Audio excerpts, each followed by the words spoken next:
முட்டை, pepper 3 table spoon, pepper, உப்பு 1 table spoon, 5 முட்டை. முட்டையை இந்த மாதிரி கட் பண்ணி வச்சுக்கணும். இப்போ இது ரெண்டையும் மிக்ஸ் பண்ணி அந்த மாதிரி தடவிடணும்.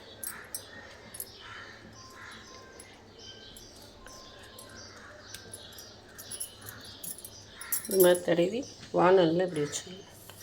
நான் ஆலிவ் ஆயில் யூஸ் பண்ணுறேன், தேங்காய் எண்ணெய் யூஸ் பண்ணுறோம்.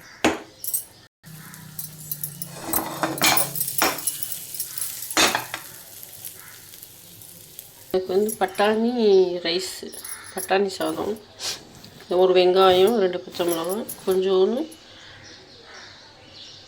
புதினா இலை, கொஞ்சோண்டு கொத்தமல்லி. ரைஸு பிரியாணி ரைஸு ஒரு 15 நிமிஷம் ஊற வைக்கணும். பட்டாணி சாதம் வந்து குக்கரில் பட்டாணி சாதம், 1 டேபிள் ஸ்பூன் நெய், கடலெண்ணெய்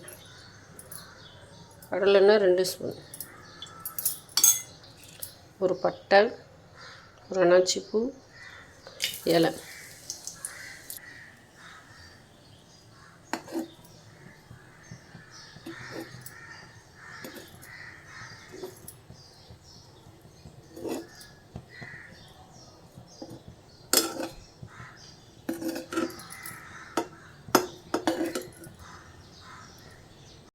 அவ்வளோதாங்க, ரெடி ஆகிடுச்சு. இப்போ ஒரு 5 நிமிஷம் மூடியை போட்டுரும். ஏன்னா முட்டை வந்து தெறிக்கும், அதுக்காக மூடியை போட்டுரும் ஒரு 5 நிமிஷம்.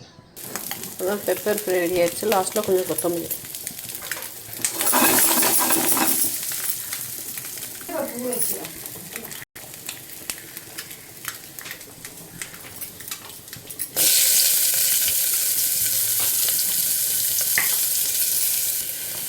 சேர்த்துல பச்சை மிளகாய் 2, இஞ்சி பூண்டு பேஸ்ட்டு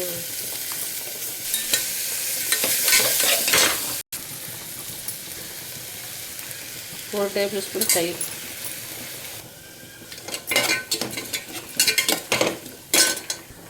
கொத்தமல்லி கொஞ்சம், கொத்தமல்லி, தண்ணி 1 டம்ளர் எடுத்துருக்கேன். 1 டம்ளருக்கு 1.5 டம்ளர் தண்ணி, பட்டாணி